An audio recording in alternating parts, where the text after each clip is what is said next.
So hi, I'm Bob over on this side of the screen, and this is my special guest Karen Strassman. Say hello. Hi. No, I meant for them to say hello. Oh.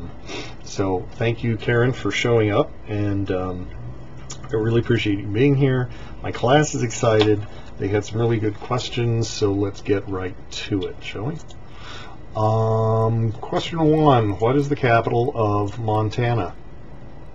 No? Okay. First of all, Wyoming. why don't yeah. The capital of a state is not another state. I know. All right. Now I'm gonna be thinking about that Yeah, all day. It's Helena, by the way. Thank you. The first question, the most obvious, sort of like, how did you get into voice acting, and how did you go straight into video games, or was it more conventional voiceover kind of work, and then you found video games? Tell us how you got there. It was not conventional. I was living in France. I was a student, and I'm going to cut to the chase. Well, I got a job as a dialect coach. So I started coaching French actors to act in English in a studio in France. And one day a week we were coaching children and adults in English. So that's where I know you guys hear that I do dialects. Right. And the real basic question, you're bilingual because you live in there France. for 16 years. Okay, cool. So I was coaching French actors to act in English. And one day a week we got to coach adults and kids and teach them English through theater. And some ladies came in who had a magazine called Hi Kids. That was a French magazine. Kids. Yes! Hi Kids! Hi Kids! That was designed, that was kind of the Kermie voice. That was a Kermie voice. All right, focus. It was. So it was in English to teach kids English, and it had cassettes. Remember cassettes? I remember cassettes. Cassettes, little plastic cassettes, and they needed actors to read the stories and animate the character. There was a lot of comics and stuff like that, and they saw us teaching these kids, and they thought we were great, and they hired us. So myself and the other teacher, and then they hired 2 professional voiceover artists, one who was American and one who was British. And we did a couple of years of Hi Kids. And it was the first time I'd ever done voiceover. I mean, I'd done plays since I was young. Yeah, since I was 3, and tried to get my parents in the basement to watch us tell silly stories. And I won awards in high school, and I did theater forever. But it was the first time I actually thought about voiceover and knew that it existed. And I had no training, and they said, "Oh, Karen, you play Lady Godiva. Chris, you play, the King."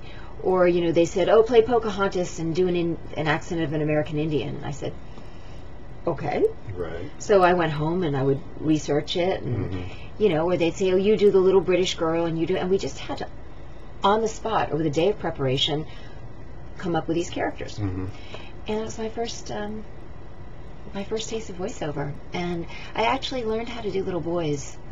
The woman who I was working with, who was a professional, I know you're laughing. No. I wanted to ask about voices that. of little boys. No, I wanted to. She did really good voices of little boys, and she used to do this thing with her chin, and she'd be, "Hey Mom, where's the peanut butter?" And to this day, whenever I do little boys, there's a part of me that does this thing, like punches with my hand. Hey Mom. Anyway, so I did that, and from there I got hired to dub French films into English. Lots of famous French films I dubbed into English. And from there I started doing cartoons, because in France they make beautiful cartoons, and in order to sell them, it's better for them to do the original version in English. That's interesting. Because it sells better in the rest of the world. So I got to do all of these original versions, and in France it's different than here for us, because we would be small groups and then we do lots of characters. Whereas here, I'll go to my voiceover agency and audition for one character in a cartoon, and audition against hundreds of people and hope to book it. So you don't double up roles in the U.S. as much as you do in... Not as much. There are some, like, for example, the series I did a few years ago, Monsuno, which was like the biggest running series on Nicktoons at the time. Right. it was an original version, and they had a limited budget, so they had me and 4 other guys, Kirk Thornton, Cam Clark, Chris Smith, and Keith Silverstein, and me. And it was an action-adventure thing with teenagers, and I actually voiced in the whole series, I think last count it was 26 characters. Wow. And were those ongoing characters, or some were just episode some were characters? Ongoing, you know. Wow. But some were just That's in amazing. certain episodes. That's amazing. So, real quick, I don't want to sidebar too much, but there's this tradition of women voicing little boys, and probably the most famous is Bart Simpson is voiced by not Yeardley Smith. What's her name? yes. Veronica Cartwright. No. Cartwright, Nancy. Nancy Cartwright. Nancy Cartwright. So if you were, if you only had 2 minutes to instruct me, and I was a woman, how would you? What advice would you give me to make myself sound like a little boy? The first thing I would say is you have to put your voice more in your chest, because as a woman we usually have more here. So if I just put my voice in my chest, you can hear, like, I'm putting my voice in my chest, you can already hear it starts to sound like a little boy, and I'm not even trying, right? And then, it's funny because it's something I've never picked apart. It's something that I've just kind of done. But, you know, women are more delicate, and we're a little bit more sing-songy, you know. Whereas if I'm going to do boy, it's going to be, like, more straightforward, you know. And it depends on the age, you know. Like, if it's a little boy, then I'm still going to do it in my chest. But if he's got a higher voice, then I'll probably put it up here a little bit. If it's a teenager, yeah, I just kind of let it hang out there, and, you know, take the sing-songiness out, the expression, the emoting out. Interesting. It's funny. I'll have to think about that, because I've never pulled it apart. It's pretty. If I followed the same directions, I sound like Spicoli from Fast Times. All right. Okay. So so you were doing animation, and when did video games come in? Somewhere in the midst of it all. The same thing. Was this still in France or back over here? France. Oh wow. Still in France. Yeah. I did one called Dune, and if you go on my IMDb, I think anything that was done up until 2002 was probably in France, unless it was a series that was started years before, but that I was recording in America. Right. Yeah, I mean, there's video games like Rayman that are very popular here that I did for years. I worked with Ubisoft in their big, huge place, which I think they've moved since then. But I was involved with a lot of Ubisoft projects over there. And the same thing, you know, there's products that it was easier to sell if it was in English. And I was one of the small Anglophone talent pool. I mean, I was very, very lucky. And would you do work in both French and English, or just English typically? For voiceover, I would mostly just work in French. I mean in English, because English is my mother tongue, and they have a lot of French people over there, who can do that a little better than me.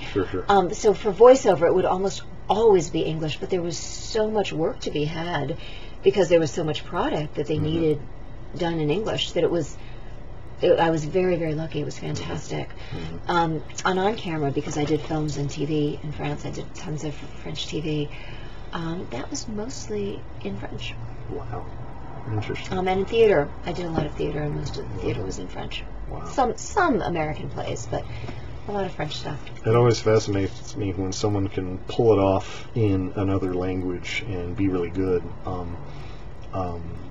You know, Eddie Izzard, who's a wonderful British stand-up comic, he's fluent in French as well, and he will go to France and do his act in French. You're not just translating the language, but you're having to translate a lot of their jokes, because some of the humor depends on English puns that aren't going to translate. So I you didn't know completely, that. yeah, it's really interesting. I didn't know that. Yeah. If you on some of his DVDs, you can see bonus tracks, which will be a little live recording of him in a French club doing his bit in French, and it's really, I didn't know that about you him. learn a lot about French. Yeah. Okay, so what then, having done both, having been a multimedia tour de force maven, what's the primary, is it harder to do games or harder to do something more linear? I wouldn't say either is harder. I think it depends on the project. It depends on the project. It depends on the character, and then hard can mean different things. Right. Like when I did Fallout Vegas, and I had to be a zombie for 4 hours. So the hard part was just sustaining a voice like this for 4 hours, Wow. And I had to do that voice and have her be sexy. So if you guys have Fallout Vegas, you can look for my Fallout New Vegas. Wow. Wow. And there was another thing that I had to do like for hours with this gravelly voice, and it's really fun. It's just like, it's hard because it's physically tiring. Sure. And then there are things that are technically difficult, like dubbing, like anime. It's technically difficult because you have to make sure to have the voice sound like the character, to have the expression match the original version, and they're moving their lips, and their lip movements was not made for English, it was made for another language. So there's a lot of precision that's necessary and concentration, so it's hard for that. Video games is just a lot of lines that you have to keep fresh. And there's a tendency, like after you've said, fire, right. Watch out behind you, or whatever character you're doing, there's a tendency, because there's so many lines, you really need to keep them fresh and alive for each line. Like, I remember when I did Isha for StarCraft 2, right, Heart of the Swarm, I was in the studio for days, like 4-hour sessions for, I don't know if we did 10 sessions, but her dialogue is kind of repetitive, and kind of her voice stays sort of the same. It's not exciting, so you have to really, with each line, you can't get lazy and just say it and move on. You have to make sure there's a presence to it, because each line that comes up in a game when somebody plays, it's going to be fresh. It needs to be fresh to them, and they need to have the experience that this character is saying this for the first time. And those were, let's talk about Aisha for a second. Were those scripted lines, like in a linear script, that would appear in a cutscene, or were they mostly random? Mostly they were just lines that were grouped together for a reason. Okay. Some of them, when she talks to Kerrigan, they'll be scripted. Like, there'll be a conversation between her and Kerrigan, and that's scripted, and you go down, and that way you can see what Kerrigan says, and then I can see what my response is. But a lot of them are just gameplay lines that, personally to me, are out of context at the time. Right. And so, the writers are in the room, the director's in the room, and they're telling me, okay, here's the context, and, you want a sense of urgency, or here you don't really care that much, or... So that's a Blizzard game, and they tend to do things really well. Would you say that was sort of the optimal experience, where you had a writer and a director in the room, so if you had any questions... Okay. Yes, absolutely. And Andrea Toyas voice directs almost all of the Blizzard games. She's amazing.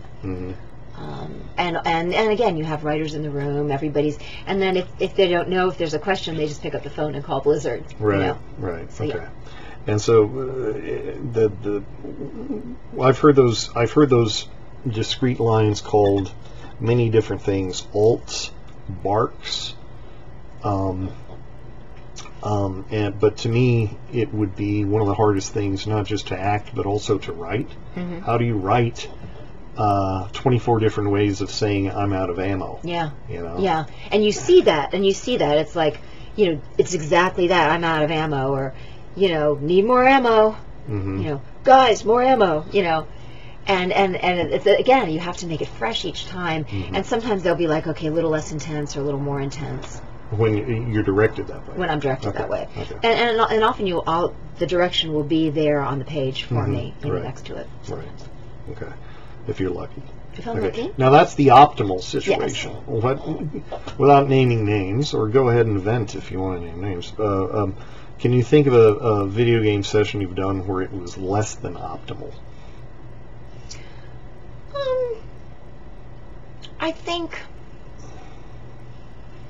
No, I think the pet peeve of most voice actors is a situation where either the clients don't really know what they want, so they tell you to do one That's thing. true of a lot of creative. And they tell you to efforts do one thing, in and then any you do medium. that, and they're like, and you tell them to do one thing, and they do that, and so they don't tell you this, but they don't know what they want, and they're trying to find it. So you do one thing, and you think you're doing what they ask you, and they're like, no, don't do that, and you're thinking, oh, did I suck? Was it Right. so? And then you do something else, and they're like, no, don't do that.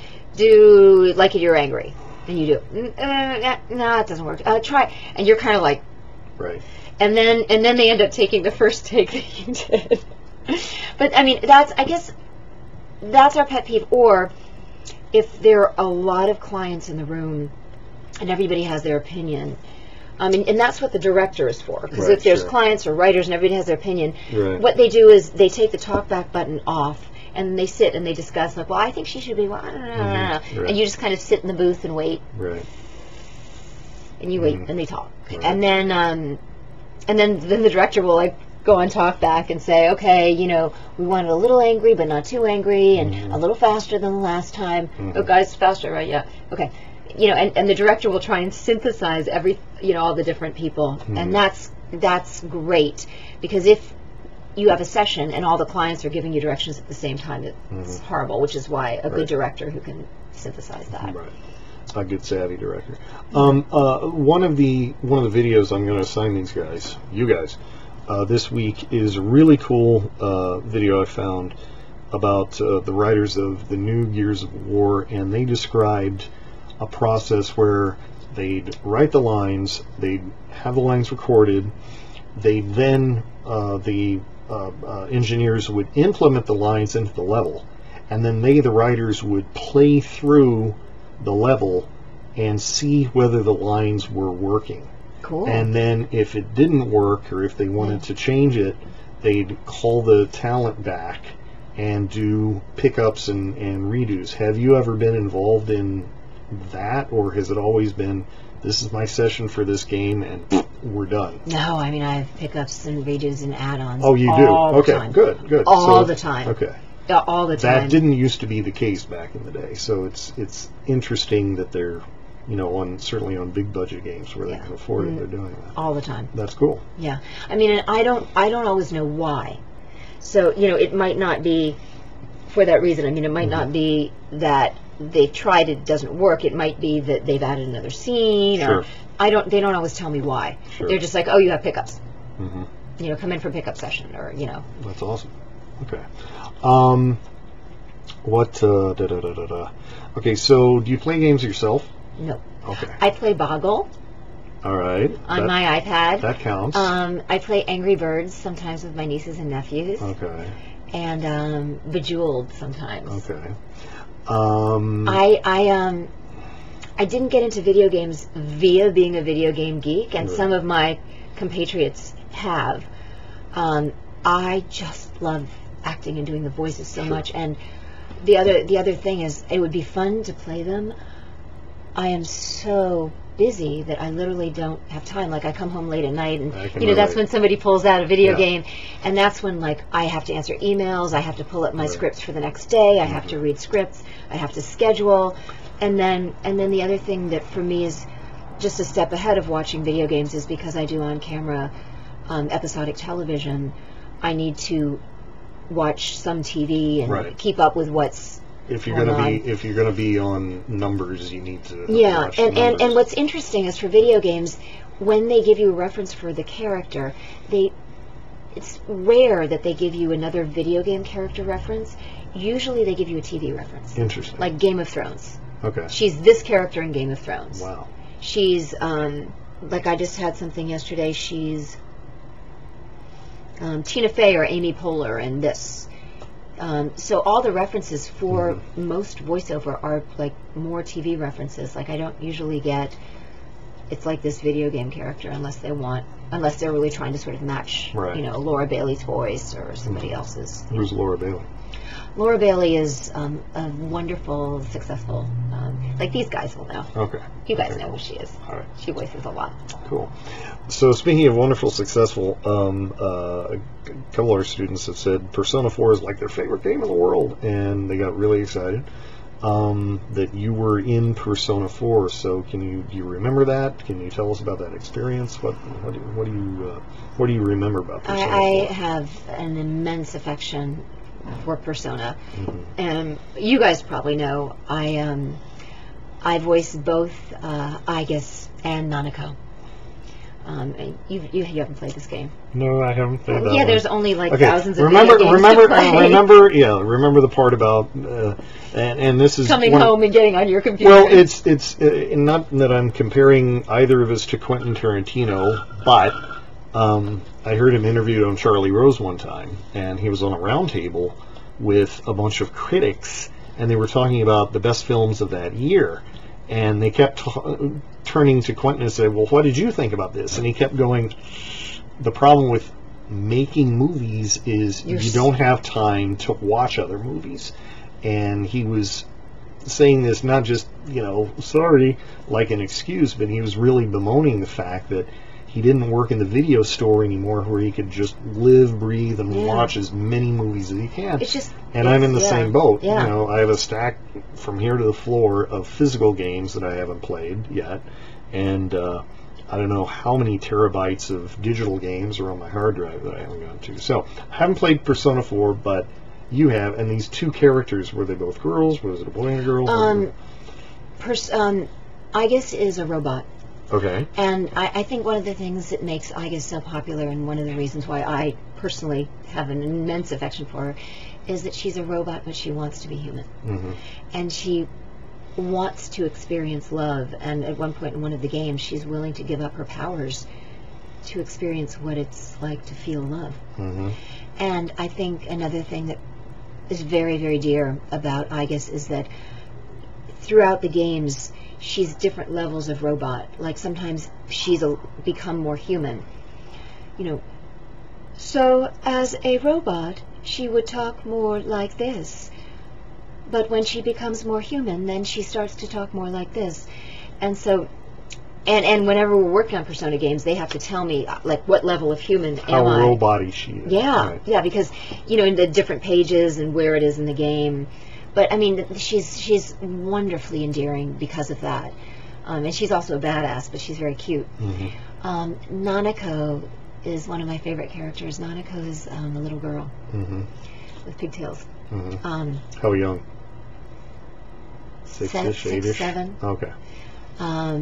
And she's just happy and innocent and wants to, and like sees all the things her brother struggles with. And it's funny, you do some characters and they come through you and then you don't remember them, or you remember them, and there's some that kind of stay with you. And they're kind of part of you, and they're in there, and you just hold an affection for them. Okay. And they all these characters, I think that's why Persona is so popular, is because they all kind of have their personal voyage as characters, and both of those characters do. Okay. If you could give a beginning writer advice as a veteran, voice actor, and I think I expressed this to the class several times, about how my big pet peeve is when people in game reviews bitch about the voice acting, when very often it's the process or the writing that created the lousy performance. Yeah, no, it's it just when kids or players make that mistake, they don't know the process, but reviewers should know better at this point. So yada yada yada. What advice would you give if you could go back in time and talk about any remember any situation other than clients arguing? What advice would you give a writer about to keep in mind, you know, writing dialogue? Is it to keep emotion paramount, or what? I don't want to put words in your mouth. Get it? I don't want to put words in your mouth. Sorry. Well, I don't know if this is an answer to the question. It probably isn't, but oh God, what was that game? I was on a game with it had a huge budget, and it's a really cool game. I'm gonna remember it like an hour from now. I played they kept calling me back. I kept playing all these different characters in the game. It takes place in Europe at the turn of the century and with the wars, and it's a really cool game. But there was a real problem because they had too many producers, and so I think that the game could never kind of become whole because everybody had a different vision of what the game was, and I made a boatload of money on that game because nobody knew what they wanted, so I was always in a week later. Could you redo all these lines, but one of my characters had a French accent, but make the accent less. Okay. Can you redo all these lines, but make her younger? I mean, literally. I mean, and you know, I would get a SAG session fee for this, and I'd have to redo the whole thing because the producers had changed their mind. And then every time I'd go to a session, there'd be the voice director would introduce me. Oh, this is Mr. This is Bill. Blah blah blah. He's the producer. Didn't we have a producer? Did you speak to the producer last week? Oh no, he's the vice. He's another producer. And it's it was. I'm dying to know what game this is. It'll come to. You'll email it to me and I'll post it. And like I said, it's a really cool game. But it had a lot of potential, and it's very complex. And you can go to a lot of different places. And it's I haven't played it, but I've seen the spaces that you go through, and it's really cool. And Germans and French and bombing and shelters, and I got to be German whores and this French character, and it was great. It was just that there were so many cooks in the kitchen that they couldn't just get one solid vision of the product, and I mean, they wasted so much money.